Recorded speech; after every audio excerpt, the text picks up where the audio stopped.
So a lot of people in this community are obsessed with what's natural and what's not natural. But is it natural to think about what's natural and what's not natural? The whole argument gets pretty insane on some levels.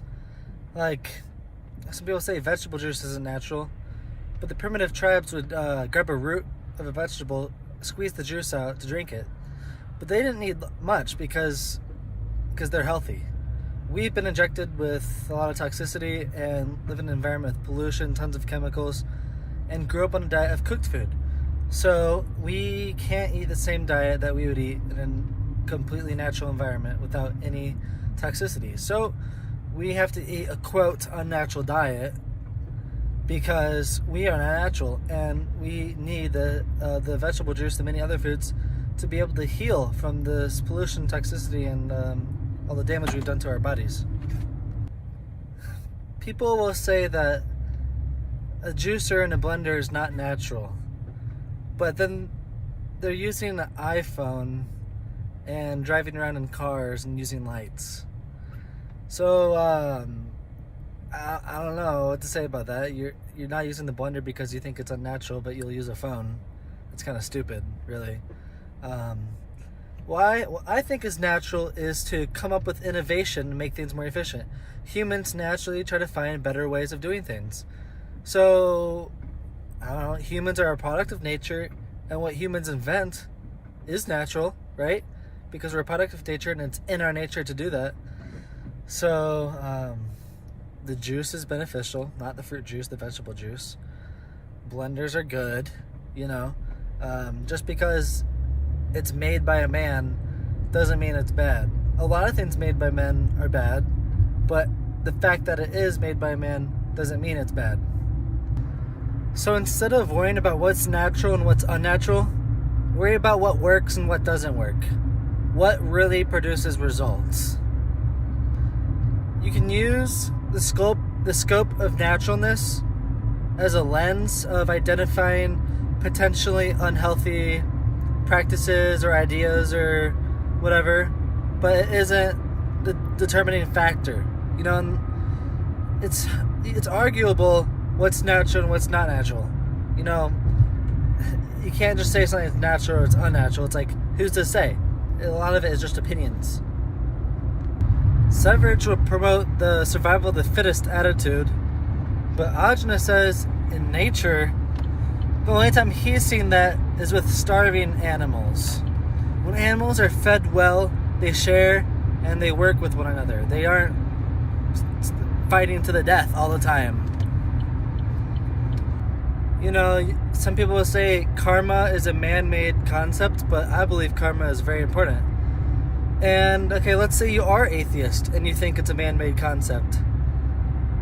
What I would say is, okay, here's an atheist perspective, or a perspective an atheist could understand. You hurt somebody, and then they might want revenge, and then they'll get their revenge, or they'll attempt to get revenge, and then you have more conflict in your life because of that. Or you hurt somebody, and then their life is worse, and then they have less capability to help other people, or because they're hurt, they will hurt more people. So it creates a domino effect. You hurt other people, the world is a worse place. If the world is a worse place, are you going to be happier and healthier? If you help people to improve themselves, no matter who they are, and you help the world to be better, you will have a better life because you'll be surrounded by healthier and happier people. So it really is a domino effect. You hurt somebody, they might become cynical or take that pain out on other people, they hurt more people. And I don't know, maybe it never gets back to you, but if you make the world a worse place, well, your children are going to be in a worse world, And I do believe karma exists on a spiritual level. Like, there's energy all around us. Most people just can't perceive it. It's not like you're literally seeing energy, but energy and karma exists like gravity exists, arguably. The concept of things falling down, not the fact that, or the idea that gravity has to do with mass. I don't know. I don't know if the Earth is a globe or if it's a spiritual dimension. I have no idea. I haven't made a decision. I'm open to either ideas. But yeah, karma is like part of the laws. I don't know if this is accurate or the right word, but it's kind of like the laws of physics. Like karma is, I believe any spiritual concept can be proven by science eventually with some technology. Maybe not what we have now, but karma is like gravity. It's like any other physical phenomena. And like the law of manifestation, or the power of believing. One time I had an experience. For a split moment, I had the idea that whatever I believe is true. And then a few seconds went by, I'm like, wait, I don't get it. But like for a second, I completely understood it. And I was trying to understand what it meant. Whatever I believe is true. What I believe is real. And it's like me believing something makes it real. And 1 week later, my grandma sent me a book called The Power or The Magic of Believing. And it explained in perfect detail what I experienced. And like that was one of the first what I call spiritual experiences. Like I had that experience and then immediately got a book that explained it. And that was part of the beginning of my spiritual journey. But like I don't remember how to pronounce it, like Patanjali, something like that. It's a Hindu guy, and he has a book called the Yoga Sutras, I believe. And in the book, he explains that everything exists on every dimension at the same time. So I don't have all the dimensions memorized, but it's like there's physical, emotional, dream, astral, mental. So it's like if you have an idea that exists on every level, or like you have an object, it exists as an idea, it exists on every dimension possible, like that, the energy behind it can manifest in all the dimensions, or does. I don't have complete understanding of the concept, but it's something that I've always kept in the back of my mind, which has to do with the power of believing. Like you believe something, you believe with enough energy, it can manifest in real life. So like that's like the law of attraction. It's like your beliefs have magnetism to them. So with my beliefs of karma, it's hard to get the right words for it, but something along the lines of, if you take value from other people's lives, eventually value will be taken from yours. And if you help people, eventually the energy will remanifest and help yourself. Like your action, the energy of your action lingers in reality, and it will remanifest itself at some point. And it's not the exact same thing that you did, but it's the same energy, same level of energy. And you could almost consider like a scale of good and bad. And love him or hate him, but Jordan Peterson said that he's never seen anyone get away with anything ever in his whole career with clinical psychology, and he says that is really scary to him. So that to me is proof of karma, or I don't know if proof is the right word, but reinforcement that the idea exists, or that the concept is real. And there's been a lot of times where I've questioned it and then believed it strongly, then was unsure, but at this point I believe in it strongly. That's one reason I'm so into the diet. Helping people get on the diet is the best thing I can do for anyone, because I'm saving them disease. That's the best way I could help anyone and the world. Because if more people are on the diet, there'd be less conflict, more smart people to create a bigger impact in the world, and then less. If everybody's on this diet, people wouldn't be poisoning themselves in the environment. We'd have healthier, happier lives. So my belief of God is that God is not capitalized, meaning it's not an ego. It doesn't have beliefs. It isn't a personality. It's an energy. It's an animate object, but it's like doesn't have rules and stuff. Like all the religious explanations of God aren't to be taken literally, but all of them take it literally. It's symbolic and metaphorical. I don't remember exactly the difference between symbolic and metaphorical, so I use both words. So how I see God is everything. Well, God and the universe are the same thing. We aren't in the universe. We are not in the universe. We are the universe. You know, the matter that makes up our bodies is the same matter that makes up everything else in reality. We are the universe living itself from the inside out. We are God experiencing itself. So you could say we're God looking at itself from the inside out. It's like our cells make up us, and we're like cells for Earth. Or you could say every human is a reflection of the same thing. That might not be the right way of saying it, but something along the lines of everybody on the deepest level is the same energy manifested in different bodies. And religion is made to make you powerless. So they'll teach you that if you have power without God, then you are evil and you are trying to be like God, and that you need to be blessed with power or something. So basically they teach you don't do any spiritual practices, don't develop your own spiritual energy, allow God to control everything. But the thing is, we are God, and we have spiritual power that you can develop, like working out a muscle. Spiritual training, spiritual exercises is like exercise for your soul, for your spiritual energy. And you can manifest miracles, have psychic powers. At first, very subtle, but I believe mind-blowing miracles are possible. So the idea that God is separate from you is to make you weak and powerless. Because we are God.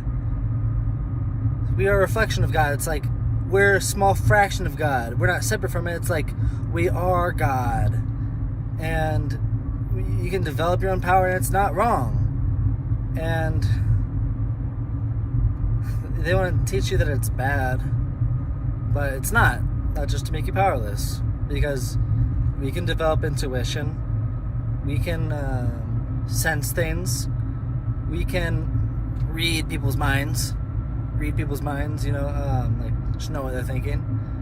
We can see flashes of images in our mind that show us what's going to happen. You know, like the intuition, like strong intuition. You know, stuff like that. And I believe the power of the mind is basically infinite. Like, you could lock yourself in a room in the dark and experience everything in the universe. Not like fucking like human life. You know, I'm talking about like universal energies. Like, you go inside your mind and you enter the universe through your mind. You know, you don't have to go out in the world to do it. You can just go in a cave, you know, and experience everything, you know, everything on a spiritual level. So everything spiritual you can experience in your mind. Like, you can go inside of your mind, and there's a gateway to everything in the universe. And I'm not sure if we have unlimited energy, but because like we have our body's vessel, it can only handle so much energy. And like you feed it the right nutrients, it can produce more energy. And like spiritual energy, like I believe there's spiritual hormones, there's spiritual like neurotransmitters, or I'm not sure if that's the right word, but like DMT can be produced in your brain. So the eye in Egyptian mythology, I think it's the Eye of Horus, I believe it's called. It looks like a brain cut in half. It looks like the pineal gland. So look up Eye of Horus, pineal gland. And that's the third eye. They say that it has the same tissue in your eye as your eye. Not sure that's true. I'm not sure if I'm using the right words, but something along those lines. And regulates like your circadian rhythm, like wake and sleep cycle, but also your patterns. And they say, well, I've heard like near-death experience stories, and then DMT stories, and they're almost identical. So I believe you can strengthen your pineal gland through meditation. And also, Ajna says most people that get on this diet develop some intuitive ability. So you have better nutrients, you can produce more DMT in your brain, you can produce more spiritual neurotransmitters, you can be a vessel for larger amounts of spiritual energy to manifest greater phenomena, or visualize, or interpret, or pick up on things, or manifest more. So when I was vegan, I had more deep spiritual experiences. It's probably because I was closer to dying. But after I was vegan, my health was damaged, also because of the fasting. So then, since then, I haven't been able to have as deep spiritual experiences. So it's like a short-term benefit, but then you fuck yourself in the long term. So, in regards to like a lot of the spiritual religions being vegetarian, like imagine if you have like a temple and you got a bunch of monks, you can't feed all of them meat. You just can't. And if you let some of them have meat, they're gonna excel beyond all the others, and then it's gonna disrupt the balance. So they had, I don't know, but probably part of the reason that they're vegetarian is because they couldn't afford it, and they had to keep everybody equal, or else the balance would get fucked up. And they just literally couldn't afford it for everybody to have the meat. So I don't know. Some people will say that spirituality is bullshit, and they'll say something along the lines of, "This is all New Age stuff," but none of this is new. And I haven't really looked into it. To be honest, I don't care. They'll use the vegan thing as a way to disprove spirituality. But the thing is, you can experience all this sober. You just have to train meditation and do the Tumo breathing exercises and all the spiritual practices. I'm way out of practice. I really miss it. I really miss the spiritual practice because that's when I had the most satisfaction in my life. The two biggest things contributing to my purpose in life... Sorry, had to check Google Maps. The two biggest things contributing to my purpose in life was my spiritual journey and this diet. So I was on a normal diet, got into meditation, went vegan. I got injected before the last section of my spiritual practice, and then I started the diet, but then I fasted so much before I started the diet, so my health is destroyed because of the injections plus the fasting. So then I haven't really been able to meditate. My whole life's been like flipped upside down, and it's hard to practice now, the meditation. So meditation significantly improved my quality of life. Like, I thought it was so important.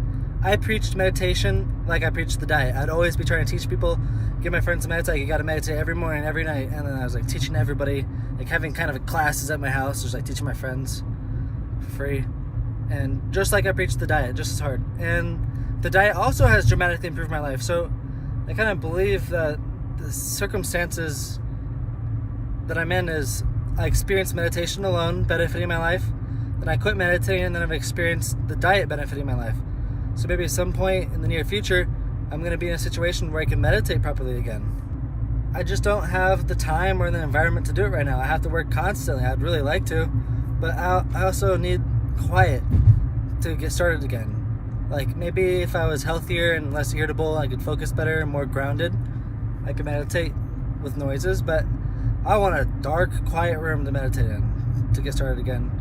And you could say it's limiting beliefs, but also it's like I don't have the time right now. I have to work so much to afford everything. So maybe at some point I'll be able to get on I know I will be able to, but I think these experiences I'm having is just teach me that each individually can help me a lot. And then when I put the two together, my life will transform like crazy. So I really look forward to the day where I can get on a better meditation routine, because everything I'm doing to develop my health is so that at the end of my life, or end of the day, I don't know, that I get into the spiritual practice, because being enlightened is kind of like winning life. And being enlightened, that's a whole another video. Most people have a complete misunderstanding of what it actually is. With my spiritual practice, it was like everything physical was useless, and that the only thing truly meaningful was developing spiritually. And it was so amazing. I'm 21 now. My deepest spiritual development was at 18. My health got destroyed. Then I got out of the practice. I've tried to get back into it a few times, but it always ends up not working. But it'd be easier to meditate if I ate chicken instead of beef.